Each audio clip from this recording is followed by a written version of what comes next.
Hi, I'm Courtney Coupe, and I am the head of Great Big Story. All week long, we've been celebrating great big voices and telling stories about the individuals who inspire us to be bold and embrace our own individuality. Cole and Charisma are two people who were featured in our series, The Brave, which recognizes people who have big and brave ideas and prove to us that change and progress really are possible. And you guys are doing that through your vlog, Roll with Cole and Charisma. Yes. We try to. Yeah. You are an interabled couple who basically want to be a resource for other interabled couples and also just show that your love story is just as real as any other. Absolutely. And I have to say, watching a lot of your videos on YouTube, that's definitely the takeaway that I got. Is just what an incredible relationship the two of you mission have. accomplished. So let's talk a little bit about that love story and how you met. It was after your accident, Cole, that left you as a quad. So what does that mean? What is your daily function like? Yeah, so as a quadriplegic, I have no function from here down. And so that also includes my hands. So I can't use my hands and I can't use my triceps. So if I reach up here, my arm just falls and I can't stop that. And I learned the hard way, I got to dodge my hand because otherwise I'll hit myself in the face. So a paraplegic, for example, as opposed to a quad, would have all their arm function and hand function and all of that. So a lot of people think that since I can move my arms, I'm not a quad, but really that's not the case. I am absolutely a quadriplegic. So you two met at the rehab facility. Yes. Where you were doing rehab and you were a tech. Yeah. So Charisma, what was the spark that initially drew you to Cole? I mean, I just thought he was really cute.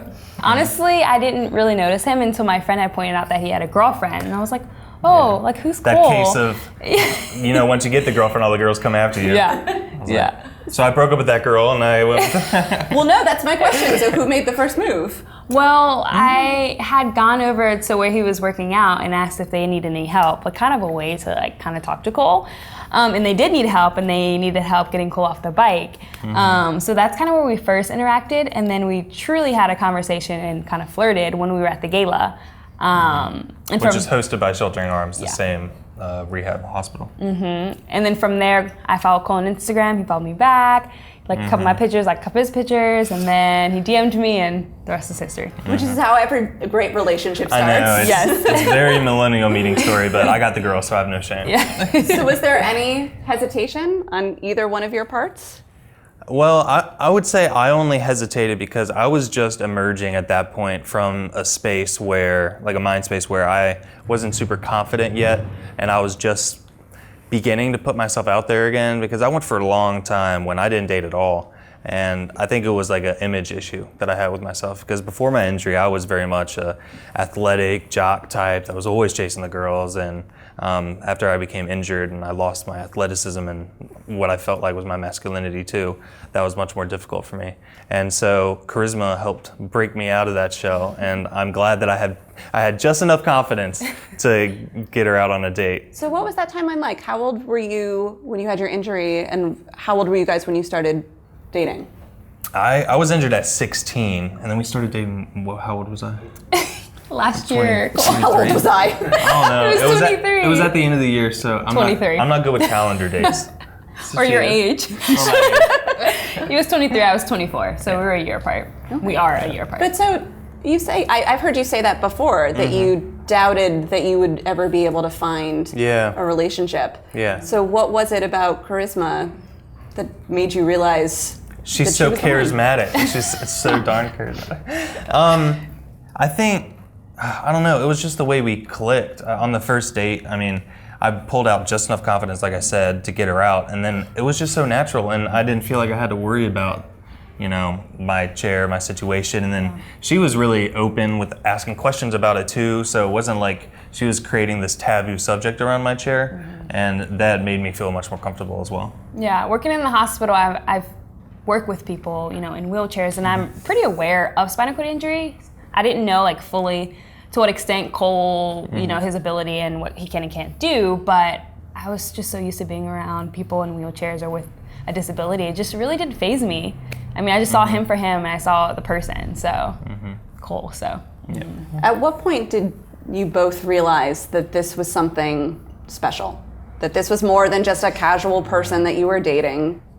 Well, by the end of our first date, I was already setting up how I was going to message her that night. Yeah, same. I like thought of a song, and I was like, all right, I'm going to text you the song later. But anyway, I knew from very beginning that, I mean, this was something special. I mean, I wasn't sure, like, at that point, per se, that I was, like, ready to spend the rest of my life with that girl. Like, that came on later on, like, as our relationship grew and grew and grew, and our love for each other did as well.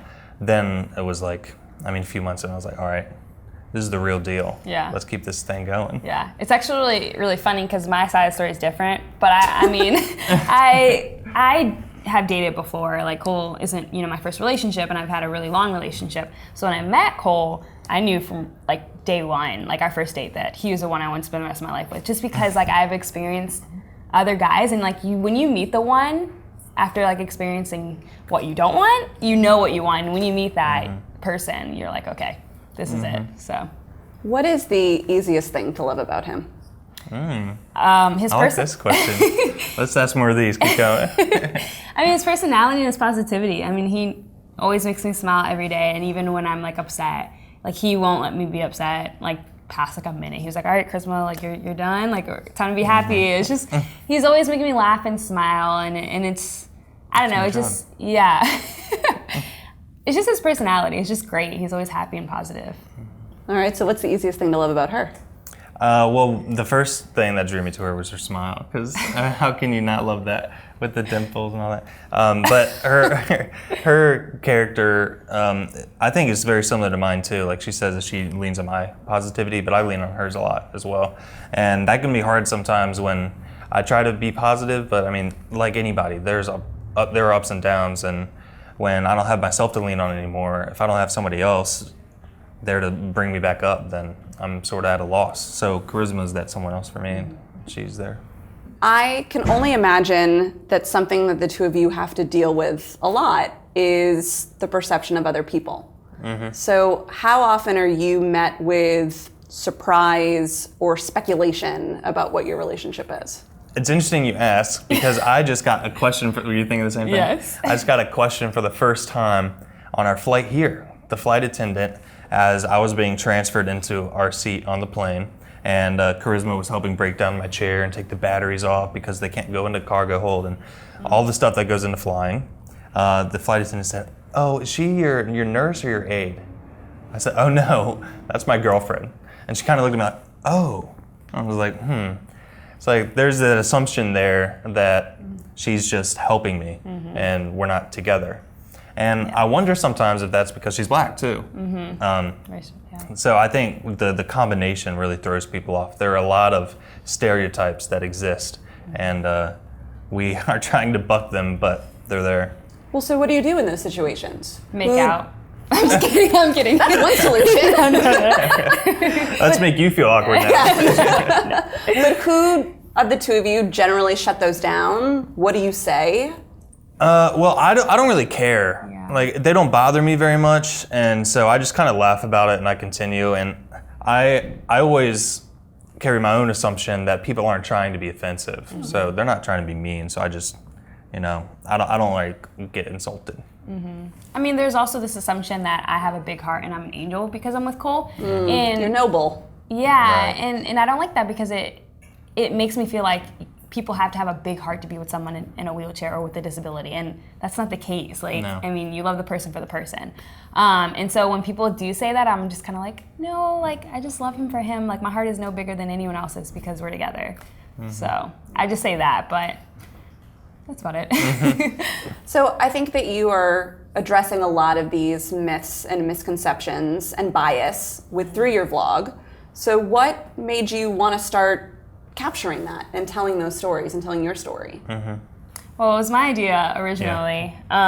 We were just in the car and I was like, hey, do you want to start a vlog? And he was like, sure. Okay. Yeah, he wasn't really on board at first, but I just pulled out my phone and we started recording. We were like, oh, this isn't too bad. And so we got a camera like the next day and then recorded some more and threw together a video and uploaded it. And from there, it just, I don't know, came natural. Yeah, it did. I really was lukewarm at the beginning, but then I found how much I enjoyed going out and filming new things, trying new things. Like she's always pushing me outside of my comfort zone to do all these adventures. And I also enjoy the editing process and creating something that I could be proud of and I can show other people and that they appreciate as well. And then I think what really drives it home, like the value of the channel, is when, you know, we get the affirmation from people watching saying, wow, like this is really awesome. Like, thank you for sharing this with us. And, you know, I had a really bad day today, but I was able to draw some positivity from your video and smile, even though, you know, something just happened where I lost a family member, whatever the case may be. We're happy that we're able to bring happiness to others.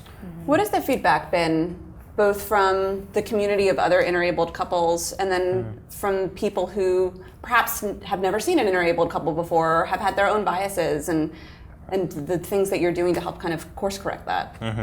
I think a lot of times, you know, that assumption that I'm with him for like reasons that may not be about him, like I don't love him or something like that. I think when people actually see the love, then they realize, okay, people do love each other and it's not like what they may think. But also, like, even outside of the interabled relationship, I think that people view disabilities differently. So we had a lot of comments from people who are able-bodied, and they say, you know, before they saw our channel, when they saw someone in a wheelchair, they wouldn't look at them because they felt staring was wrong, and so they looked away. But now they just say hi to them, and like you can see like the big smile on their face, and it makes them feel so much better. One of my favorite comments that we've received is someone said, you know, I've been watching you guys for a while, and I don't see Cole's chair anymore. I just see Cole. I'm like, yes, that's it. That's the whole idea. Because I want people to see me as a normal person, because I'm a normal person. I just have an abnormal way of getting around. And as soon as people start not seeing the chair so much and just seeing another person, then all of a sudden our relationship becomes very normal. Because it is a normal relationship. We have normal problems. Our problems are more about like communication and like, I didn't tell her that I scheduled something, and you know, that we argue more about that than, you know, anything to do with my disability. So we just want people to know it's a normal relationship.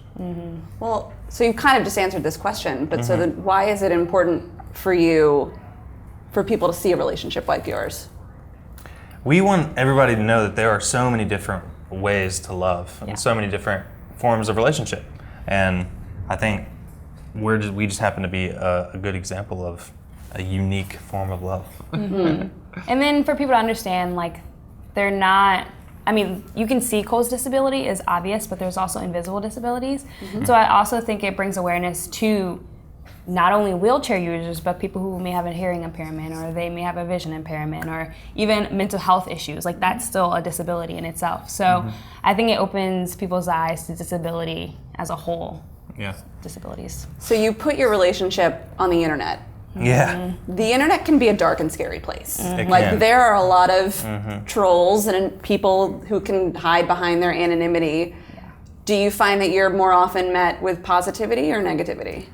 Oh, it's absolutely positivity. I would say 99.9%. But there are trolls out there who want to bring in the negativity. And we don't know if it comes from a place of jealousy or like genuine dislike, whatever the case may be. But there has been some negative stuff. I don't really get affected by it, but Charisma, I mean, words can hurt. So.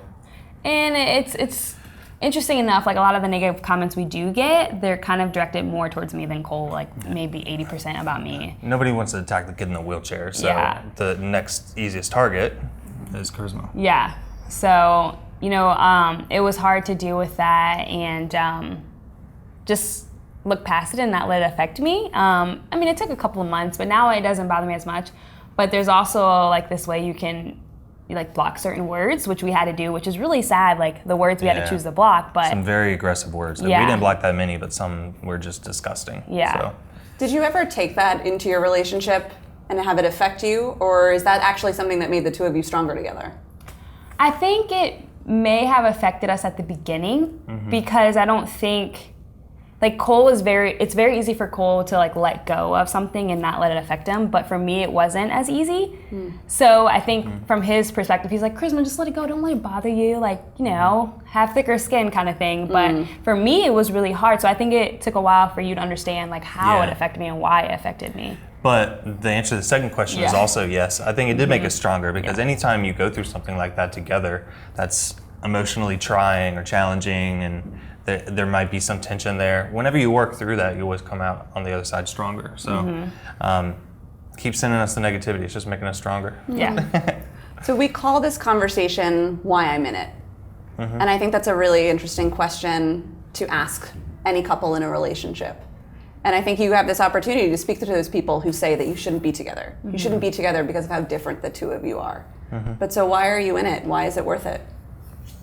It's love. Yeah. I mean, I know it's cliche, but what wouldn't you do for love? Like, Yeah.